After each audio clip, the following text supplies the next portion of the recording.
Hello दोस्तों, आपका एक बार फिर स्वागत है हमारे और आपके प्यारे चैनल सुपर एकेडमी में। पिछली क्लासों में हमने केमिस्ट्री की क्लास ली थी जिसमें कि परमाणु और अणु के बारे में आपको बताया था। उसी क्लास के अंतर्गत आज हम आपके सामने एमसीक्यू क्वेश्चंस लेकर आए हैं और उनको डिस्कस करेंगे और उम्मीद करते हैं कि आप साथ के साथ उनको समझते चलेंगे और लिखते चलेंगे। तो मैं नितिन यादव आपके सामने शुरू करता हूं एमसीक्यू क्लासेस परमाणु और अणु के पार्ट को लेकर। सबसे पहला प्रश्न ये आता है कि डाल्टन के अनुसार क्या कहा गया था। तो हमने जिस टाइम आपको ये पार्ट पढ़ाया था परमाणु, तो उसमें कई साइंटिस्टों के नाम बताए थे। एक डाल्टन हुआ, एक जे थॉमसन हुआ, नील्स बोर हुए, रदरफोर्ड हुए। तो उसी क्रम में सबसे पहला क्वेश्चन हमारा क्या आता है कि डाल्टन के अनुसार, मतलब डाल्टन के अनुसार क्या कहा गया कि परमाणु गोलाकार है, परमाणु अभाज्य है, या परमाणु के केंद्र में नाभिक है, या आवेशित कणों से बना हुआ। चार ऐसी चीजें बताई गई जो चार तरह के साइंटिस्टों ने हमको बताई थी। पहला पॉइंट है कि परमाणु गोलाकार है। तो परमाणु गोलाकार है, इस बारे में तो हमारी शुरू से ये थ्योरी थी कि परमाणु एक गोल है, लेकिन ये नहीं कहा गया था कि परमाणु आखिरकार में पूर्ण रूप से गोल है कि किस तरीके से है। तो पहला तो तथ्य हमारा हो नहीं सकता क्योंकि डाल्टन ने यह बात कही ही नहीं थी। दूसरी बात यह थी कि परमाणु अविभाज्य है। तो ये वाली बात जो कही गई कि परमाणु अविभाज्य है, तो इसकी थ्योरी कुछ इस तरीके से आई थी कि ये बोला गया था कि परमाणु को और छोटे टुकड़ों में नहीं तोड़ा जा सकता। तो इसका मतलब अविभाज्य है कि वो और छोटा, क्योंकि वो खुद ही सूक्ष्म होता है। तो जब वो सूक्ष्म होता है तो उसे छोटे टुकड़ों में नहीं तोड़ सकते हैं। और एक बात और कही गई थी कि इस तरीके से परमाणु क्या नहीं कर सकता, किसी भी रासायनिक अभिक्रिया में भाग नहीं ले सकता और कोई और गतिविधि नहीं कर सकता। तो ये भी एक साइंटिस्ट के द्वारा कही गई थी। लेकिन पहले दो पॉइंटों को क्लियर कर लेते हैं कि परमाणु के केंद्र में नाभिक है, परमाणु नाभिक न्यूक्लियस। तो ये जो बात थ्योरी लेकर आए थे, ये रदरफोर्ड लेकर आया था हमारे बीच में, जिसने हमको ये बताया था कि हमारा जो परमाणु है उसके बीच में नाभिक होता है, क्योंकि उसने अल्फा कणों को क्या नाम है गोल्ड फिल्म पर बहुत तेजी से फेंक कर मारा था।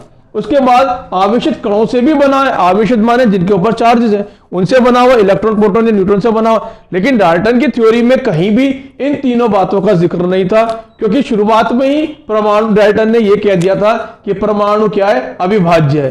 क्या है? परमाणु एक अविभाज्य है जो छोटे छोटे टुकड़ों में नहीं टूट सकता है, छोटे छोटे टुकड़ों में नहीं टूट सकता। तो ये वाली बात किसने बोली थी? आपके डाल्टन ने बोली थी। ठीक है, तो चलिए अगले प्रश्न पर चलते हैं। अगला प्रश्न हमारा क्या कहता है कि 18 ग्राम जल में ऑक्सीजन की कितनी मात्रा है? क्या 18 ग्राम? मतलब कहने का यह है कि 18 ग्राम। तो देखिए 18 ग्राम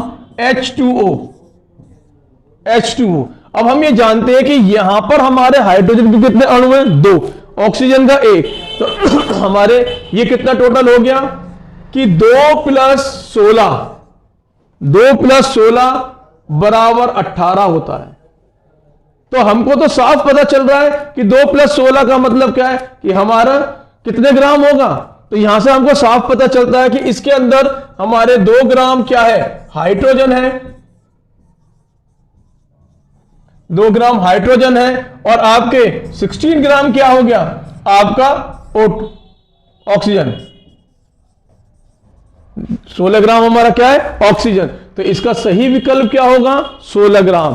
तो 18 ग्राम जल में ऑक्सीजन की मात्रा कितनी है? 16 ग्राम होती है। ठीक है, चलिए अगला प्रश्न लेते हैं और समझते हैं कि अगले प्रश्न में हमसे क्या कहा गया कि यौगिक X और Y की संयोजकता है क्रमांक 3 और 4 है, उनमें निर्मित यौगिक का अणु सूत्र क्या होगा? अणु सूत्र मतलब कि इसका क्या है? एटॉमिक फॉर्मूला हमको बताना है। अब वो क्या कहता है? यौगिक X। तो X की हमारी संयोजकता कितनी है? 3। तो हमको क्या बताया गया है? X की कितनी है? X की हमारी हो गई 3। X की 3 हो गई। X कितना है? 3 संयोजकता के साथ है। और Y कितना है हमारा? 4। तो जब हम इसको लिखेंगे, इसके एटॉमिक फॉर्मूले में लिखेंगे, तो हमारा ये क्या जाएगा? X3 और Y4। क्या हो जाएगा? X3 और Y4। ठीक है, तो हमारा X कितना था? 3, y कितना था 4, फॉर्मूला क्या बना x3y4, तो इसका सही विकल्प क्या होगा x3y4 इसका सही विकल्प होगा। ठीक है, कोऑर्डिनेशन नंबर्स के हिसाब से। आइए चलिए आगे देखते हैं। हमारे इस प्रश्न में कहा गया कि जल में कितना हाइड्रोजन है, जल के अंदर हाइड्रोजन कितना पाया जाता है ये हमको बताना है जल के अंदर। अब हमारा हाइड्रोजन कितना है 2, तो हमारा इसका जो विकल्प होगा सही उत्तर जो हमारा आएगा वो क्या आएगा, सही विकल्प जो हमारा आएगा वो 22.27%, 22.2% इसमें होगा। तो जल में कितना हाइड्रोजन है 22.2% हमारा जल में इसका हाइड्रोजन पाया जाता है। ठीक है, आगे का क्वेश्चन लेते हैं।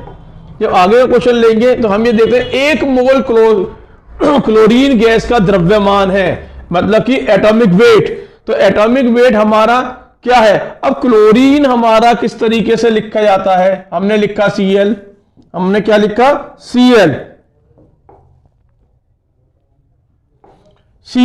ये हमने लिख दिया Cl। अब Cl में जो हमारा द्रव्यमान होता है वो कितना होता है ये हमको बताना है। तो क्लोरीन का जो वो है वो कितना है 17, लेकिन जो इसका द्रव्यमान है, द्रव्यमान हमारा कितना है 35.5 यूनिट। क्लोरीन का जो द्रव्यमान है वो क्या है हमारा 35.5 यूनिट, मतलब कि 35.5 ग्राम इसका द्रव्यमान होता है। इसके बाद अगला प्रश्न है हमारा कि जल में एक अणु में हाइड्रोजन और ऑक्सीजन के भार का अनुपात होता है। जल के एक अणु में, एक अणु का मतलब एक हाइड्रोजन और एक ऑक्सीजन। जब हम बात करते हैं जल को लेकर तो हमारा जो सूत्र बनता है वो H2O। यहां पर हम कितने कहते हैं कि हाइड्रोजन में कितने atom, number of atom in H2, तो यहां पर हम कहते हैं 2 कि भाई 2 हैं। तो इसका मतलब है कि जब 2 हाइड्रोजन के एटम है तो ऑक्सीजन का भी कितना हो गया हमारा number of atom in oxygen. तो हमारा यहां पर जो भार निकालते हैं कि तो हमारा कितना आता है 16 आता है। हम ये कहते हैं कि यहां पर 2 हमारे हाइड्रोजन है तो एक हमारा क्या है ऑक्सीजन है, तो इसको लेकर बनते हैं H2O। तो ऑक्सीजन क्या O2 होती है, तो हमारा 8 दूनी 16 हो जाता है। लेकिन यहां पर अगर अनुपात की बात करें कि एक हाइड्रोजन हो और एक ही ऑक्सीजन हो तो 16 का आधा कितना हो गया 8 हो गया और हाइड्रोजन हो गया 1, तो हमारा जो अनुपात आया 1:8 आ गया। तो हमारा सही विकल्प क्या है 1.8। ठीक, क्या है 1:8 होता है। देख लीजिए, समझ लीजिए क्या पूछा गया था, जल के एक अणु में कितने हाइड्रोजन और कितने ऑक्सीजन के भार का अनुपात होता है भार। तो 16 ग्राम हो गया ये और हमारा 2 ग्राम हो गया था। हमने आपको बताया था कि ये 2 ग्राम हो गया, ये 16 ग्राम हो गया। तो अनुपात हमारा कितना हो गया 1:1 का 1.8। ठीक है, तो अगर सीधे सीधा है, अगर आप अनुपात निकालेंगे भी तो 2/16 कर दो, 2 एकम 2 और 2/16 कितना आ गया 1.8, ऐसे भी आता है। तो हमारा सही विकल्प क्या है 1.8। अगले प्रश्न में हमसे क्या पूछा गया है, चलिए देखते हैं। कौन सा तत्व मुक्त परमाणु के रूप में पाया जाता है, कौन सा ऐसा तत्व है जो बिल्कुल मुक्त परमाणु के रूप में हमको पाया जाता है। क्या हाइड्रोजन है, ऑक्सीजन है, आर्गन है या क्लोरीन है, कौन सा। ना तो इसमें हाइड्रोजन ऐसा है जो मुक्त परमाणु में पाया जाता है, ना ऑक्सीजन ऐसा है जो मुक्त परमाणु से पाया जाता है, ना ही क्लोरीन। तो इसका जो सही उत्तर है हमारा क्या होगा आपका सिर्फ आर्गन। क्या है हमारा उत्तर, आर्गन ही एक ऐसा तत्व है जो मुक्त परमाणुओं में पाया जाता है। ठीक है, Ar। तो इसका सही विकल्प क्या हुआ हमारा आर्गन। अगले प्रश्न में जाते हैं। OS मोल H2O का द्रव्यमान कितना होगा, OS मोल तो H2O का द्रव्यमान कितना होगा 18 ग्राम, 9 ग्राम, 15 ग्राम या 1.8। अब हमें H2O का क्या निकालना है? द्रव्यमान निकालना है। तो द्रव्यमान हमारा जो निकलेगा तो उसमें हमारा 18 ग्राम होगा, 9 ग्राम होगा, 15 ग्राम होगा, या आपका 1.8 ग्राम होगा। तो कितना होगा? सीधी सी बात है, 2 ग्राम हमारा हाइड्रोजन है तो एक ऑक्सीजन 16 ग्राम। तो सही विकल्प हमारा क्या होगा इसका?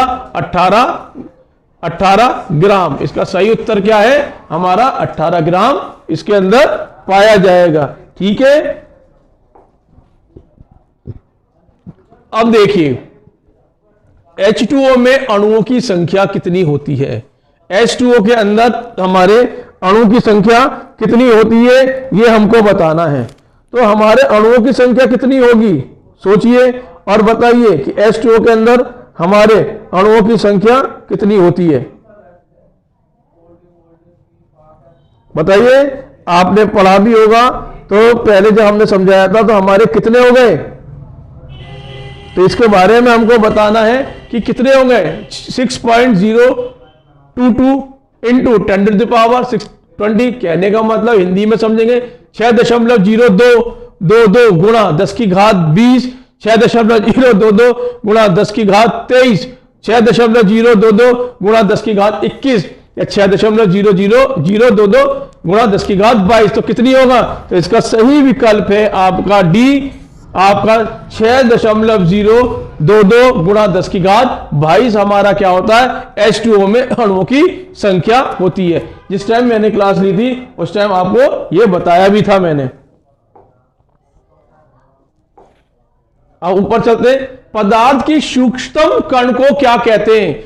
सबसे छोटा कण जो हमारा होता है उसको क्या कहते हैं? परमाणु, इलेक्ट्रॉन, प्रोटॉन या न्यूट्रॉन। देखिए, जब हमने क्लास ली थी तो आपको सब ये बताया था कि हमारे पदार्थ का सबसे छोटा जो भाग होता है उसको हम क्या कहते हैं? परमाणु कहते हैं, मतलब कि एटम कहते हैं। और एटम तो हमारा इलेक्ट्रॉन, प्रोटॉन और न्यूट्रॉन से ही बना हुआ है। तो लेकिन पदार्थ की सूक्ष्मतम जो कण होता है उसका नाम क्या है? परमाणु। सबसे छोटा परमाणु होता है। ठीक है, अगला प्रश्न देखते हैं। अगले प्रश्न में कहा है किसके अनुसार परमाणु अभाज्य है, अविभाज्य है? किसने ये वाली बात कही थी कि परमाणु आपका क्या है? नहीं टूट सकता? रदरफोर्ड ने, जे थॉमसन ने, नील्स बोर ने या जॉन डाल्टन ने?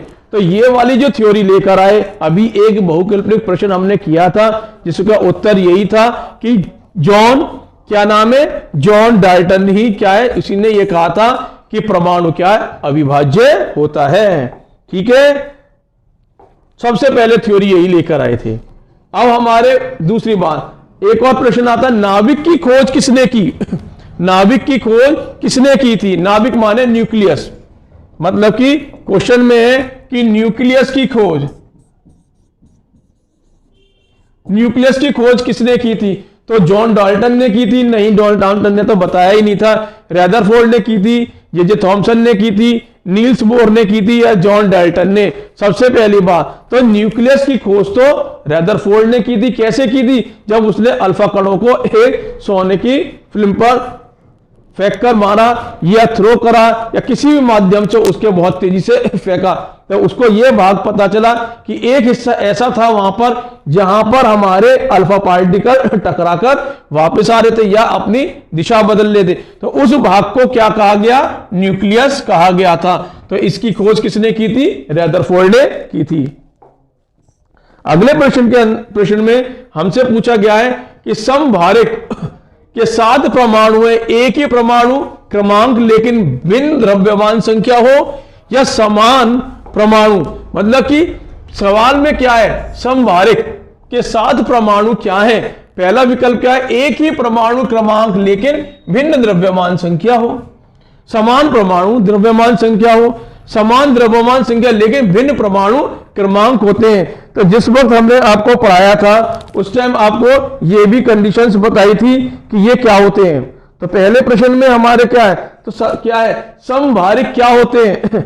समभारिक क्या होते हैं? सबसे पहले तो आप ये बताइए कि उस टाइम हमने क्या पढ़ाया था। तो हमने ये देखा था कि समस्थानिक और समभारिक के बारे में हमने पढ़ा था। समस्थानिक क्या होते हैं हमारे? समस्थानिक किसी तत्व कोई ऐसा तत्व जिसमें जिनकी परमाणु क्रमांक समान हो लेकिन द्रव्यमान क्या होते हैं, अलग अलग होते हैं। आइसोटोप और आइसोबार के बारे में जो आपको बताया था मैंने, तो ये क्या है हमारे आइसोबार, और वो क्या है हमारे समस्थानिक क्या होते हैं, हमारे आइसोटोप होते हैं।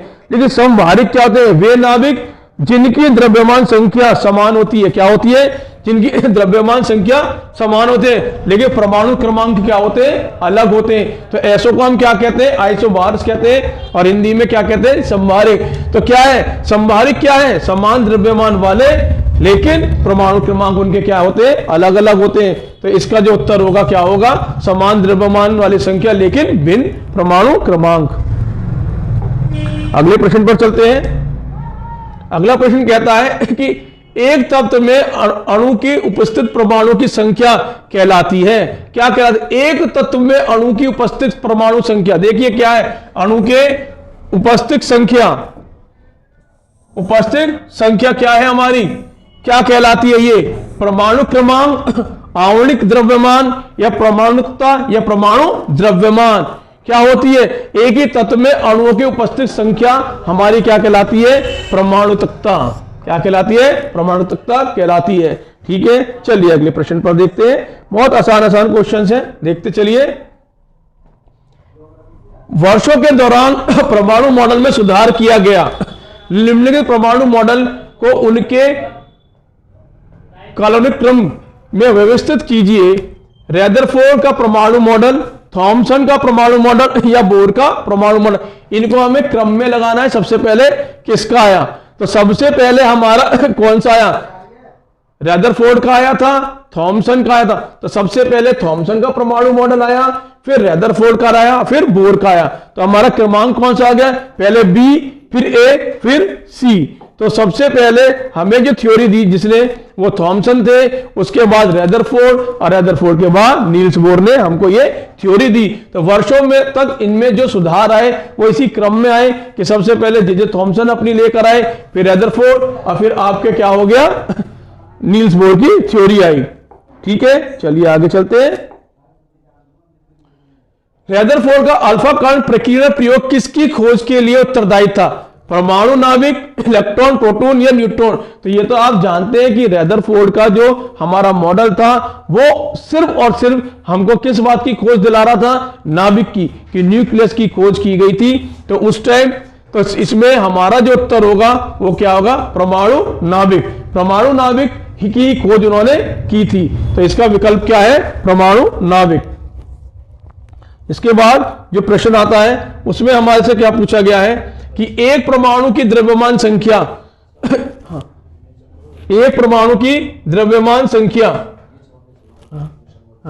एक परमाणु की द्रव्यमान संख्या के बराबर होता है न्यूक्लियॉन की संख्या, परमाणु में न्यूट्रॉन की संख्या, परमाणु में परमाणु संख्या या परमाणु में इलेक्ट्रॉन की संख्या। ठीक है, एक बार फिर देख लीजिए कि एक परमाणु के द्रव्यमान संख्या किसके बराबर होती है, न्यूक्लियॉन की संख्या के बराबर, परमाणु में न्यूट्रॉन की संख्या के बराबर, परमाणु की परमाणु संख्या होती है, या परमाणुओं में इलेक्ट्रॉन की संख्या के बराबर होती है। द्रव्यमान जो हमारा बाहर निकलता है, तो बाहर हमारा बेसिकली किससे निकलता है कि जहां पर प्रोटॉन और न्यूट्रॉन मिलते हैं। तो अगर नाभिक का भार बड़ा होगा तो हमारा परमाणु का द्रव्यमान भी बड़ा होगा। तो हमारे यहां पर विकल्प क्या होना चाहिए, परमाणु में न्यूट्रॉन की संख्या के बराबर। तो इसका विकल्प हो गया परमाणु में न्यूट्रॉन की संख्या के बराबर हमारा क्या होगा, एक परमाणु का द्रव्यमान संख्या। ठीक है, अगले प्रश्न पर चलते हैं और देखते हैं। अगला प्रश्न हमारा क्या है कि चकुत्सक परमाणुकता वाला तत्व है कौन सा, हीलियम, नाइट्रोजन, फास्फोरस या क्लोरीन। अब ये क्या चीज है, यहां पर सबसे बड़ी बात है कि हमारा ये क्या चीज है, यहां पर चकुत्सक परमाणु। तो ऐसा हमारा तत्व जो 4 परमाणुओं से मिलकर बना हुआ है, हीलियम है, नाइट्रोजन है, फास्फोरस है या क्लोरीन है। इनमें से क्या हो सकता है, ऐसा परमाणु जो कि आपके किससे मिलकर बना हुआ है किससे मिलकर बना हुआ है, 4 परमाणुओं से मिलकर बना है। हीलियम में तो नहीं होते, न्यूट्रॉन नाइट्रोजन में होते हैं क्या, सोचिए कि नाइट्रोजन में होते हैं क्या, नाइट्रोजन में भी नहीं होते। फिर कौन सा आता है आपके साथ, बताइए, फिर कौन सा आता है, फास्फोरस या क्लोरीन। क्लोरीन में होते हैं कि फास्फोरस में? ऐसा परमाणु बताना है, ऐसा तत्व बताना है जिसमें, जो कि 4 परमाणुओं से बना हुआ है, 4 परमाणुओं से बना हुआ है, तो वो बताना है आपको। ठीक है, तो कौन सा होगा, कौन सा होगा, क्लोरीन होगा, फास्फोरस होगा, कौन सा होगा? देखिए हीलियम तो हो ही नहीं सकता, ठीक है, ये क्या है, He, इस He, हीलियम तो हो ही नहीं सकता। तो हीलियम में कितने, 2। नाइट्रोजन में भी नहीं होगा, ठीक है। फास्फोरस, ठीक है, फास्फोरस ही एक ऐसा है जो कि हमारा 4 परमाणुओं से मिलकर बना हुआ है, तो हमारा जो इसका सही विकल्प होगा वो क्या है, फास्फोरस। ठीक है, तो सबसे जरूरी बात क्या है, चतुष्चक परमाणु, परमाणुकता वाला तत्व कौन सा है, वो है हमारा फास्फोरस। ठीक है, चलिए अब आगे आते हैं। परमाणु शब्द प्रतिपादन किसने किया? अब परमाणु आया तो सही, जे थॉमसन था, रेदरफोर्ड था, लेकिन ये शब्द आखिरकार कहा किसने? ये सबसे पहली बात है कि डेमोक्रिटस, थॉमसन, ई रेदरफोर्ड, ये जॉन डाल्टन ने नाम दिया। परमाणु शब्द जो लेकर आए हमारे सामने, वो हमारे डेमोक्रिट लेकर आए थे, जिन्होंने सबसे पहले अगर परमाणु शब्द का नाम लिया तो वो कौन थे, हमारे डेमोक्रिट थे। ठीक है, डेमोक्रिट ही एक ऐसे साइंटिस्ट थे जो हमारे बीच में परमाणु शब्द को लेकर आए थे। परमाणु संख्या 56 वाले तत्व किस समूह में पाए जाते हैं? परमाणु 56 वाले शब्द तो किस में आ सकते हैं? परमाणु 56। सबसे बड़ी बात है कि परमाणु 56 किस में आ सकते हैं? 56 यहां पर आता है हमारे, क्या है हमारे कि परमाणु संख्या, तो परमाणु संख्या 56 किस में आ सकता है, ये हम देखते हैं। तो देखिए 56 किस में आते हैं? हमारे एस ग्रुप में। तो हमारा जो इसका वो बनता है 6s2। चलो हमारे ग्रुप समूह कैसे होते हैं? सबसे पहले आता है P, फिर कौन सा आता है हमारा S, फिर हमारा कौन सा आता है D, और फिर कौन सा आता है हमारा F। ये हमारे ग्रुप हो गए। इन ग्रुपों में 56 परमाणु संख्या वाला कौन सा आएगा? तो हमारा 56 परमाणु संख्या वाले आते हैं किसमें? S के अंदर। किसमें आते हैं? S में। तो हमारा ये क्या है? बेरियम। ये क्या है? बेरियम है। बेरियम का जो हमारी परमाणु संख्या होती है 56 होती है, और वो कौन सी शेल में आते हैं? एस ग्रुप के अंदर। तो इसका जो सही विकल्प है वो क्या है आपका? एस। अगला क्वेश्चन देखते हैं। परमाणु सिद्धांत प्रस्तावित करने वाली प्रथम व्यक्ति कौन थे? मतलब कि परमाणु का जो सिद्धांत है वो सबसे पहले समझाने वाला कौन था? बताइए, कौन सबसे पहले परमाणु सिद्धांत को लेकर आया? तो भाई अगर हम इसमें नंबरिंग भी करने लगे तो नंबरिंग में हमने बार बार क्लासेस में बताया, सबसे पहले आया ये, फिर कौन आया? जे थॉमसन, फिर कौन आए? रेदरफोर्ड, और चौथे पे कौन आए? Niels Bohr. तो नील्स बोर, तो सबसे पहले कौन लेकर आया? जॉन डाल्टन इसकी सिद्धांत की प्रस्तावित लेकर हमारे बीच में आए थे। अब आता है कि तत्वों में सबसे बड़ा परमाणु होता है किसका? तत्वों में सबसे बड़ा परमाणु किसका होता है? फ्लोरीन, फास्फोरस, हाइड्रोजन या लिथियम? तो किसका होता है? किसका होता है?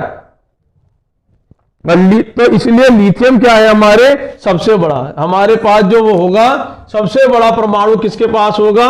आपके लिथियम के पास होता है, क्योंकि आवर्त सारणी में बाएं से दाएं जाते हुए परमाणु त्रिज्या क्या होती है? घटती रहती है। जब हम बाएं से दाएं चलते हैं तो हमारे परमाणु त्रिज्या क्या होती है? घटती चली जाती है। क्या हो जाती है? घटती चली जाती है। तो इसलिए इसका क्या आंसर है? लिथियम। लिथियम, सोडियम और पोटेशियम के बीच क्या समानता है? हमारा अगला प्रश्न है लिथियम, सोडियम क्या है, लिथियम सोडियम और पोटेशियम के बीच में क्या समानता है, इनके बाहरी आवरण में एक हाइड्रोजन इलेक्ट्रॉन होता है, ये पृथ्वी के क्षारीय धातु हैं, ये ऑक्साइड नहीं बना सकती है, ये अक्रिय तत्व हैं। क्या है, ये अक्रिय तत्व है। क्योंकि देखिए लिथियम में सबसे कॉमन बात क्या है तीनों के अंदर, लिथियम सोडियम पोटेशियम, लिथियम ले लीजिए, सोडियम ले लीजिए या पोटेशियम ले लीजिए, इनके बाहरी शेल में क्या पाया जाता है, एक इलेक्ट्रॉन। तो इसका जो विकल्प होगा वो क्या होगा, एक इलेक्ट्रॉन सभी की शेलों में पाया जाता है। ये इनके अंदर समानता है। चलिए, परमाणु संख्या 35, 53, 85 वाला तत्व है निक्रिय, हैलाइड, क्षारीय या हैलोजन। कहने का मतलब क्या है, परमाणु संख्या 35, 53 या आपके 35, 85 वाले तत्व है निक्रिय, हैलाइड होते हैं, क्षारीय होते या हैलोजन होते, इनमें से क्या होते हैं ये, सबसे पहली बात ये है क्या होते हैं ये, तो निष्क्रिय, हैलाइड, क्षारीय क्या क्या कहलाएंगे बताइए। तो सबसे पहली बात कि एक ग्रुप होता है जो हमने पढ़ा, हैलोजन ग्रुप होता है, जिसके अंदर हमारे ये सारे ही पाए जाते हैं, चाहे 35 हो, चाहे 53 हो, चाहे 85 हो, ये जितने भी परमाणु संख्या वाले तत्व हैं वो किसमें पाए जाते हैं, हमारे हैलोजन के अंदर ही पाए जाते हैं। तो हैलोजन ग्रुप हमारा कौन सा ग्रुप होता है, जो हमारे बीच में आते हैं, एस ग्रुप के अंदर दिखाई देते हैं। अब आखिरी प्रश्न है हमारा, उसमें क्या पूछा जा रहा है कि AlSO4 थ्राइस में ऑक्सीजन की प्रतिशत मात्रा कितनी होती है, 57.7%, 56.1%, 53.1% या 52%, 6%। AlSO4 का होल थ्राइस, AlSO4 का होल थ्राइस में ऑक्सीजन की मात्रा कितनी होती है। अब यहां पर ऑक्सीजन दिखाई दे रहा है आपको, कितना है, O4 है, और बाहर हमारा क्या लिखा है, सल्फाइड के साथ हमारा SO4 के साथ ऑक्सीजन है।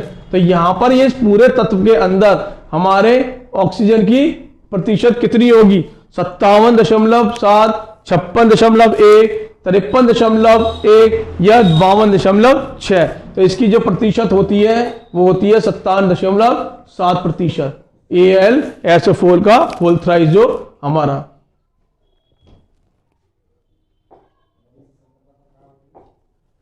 ये हमारा क्या था, आखिरी प्रश्न था आज का एटम और मॉलिक्यूल्स को लेकर, और उसमें हमने 25 MCQ क्वेश्चंस किए। ये बेसिक से क्वेश्चंस है, अगली क्लास में और टफेस्ट क्वेश्चंस को लेकर आएंगे जो और भी इंटरेस्टिंग होंगे और जिनको हम हल कर भी दिखाएंगे। तो जब तक हमारे चैनल के साथ बने रहिए। जय हिंद, जय भारत।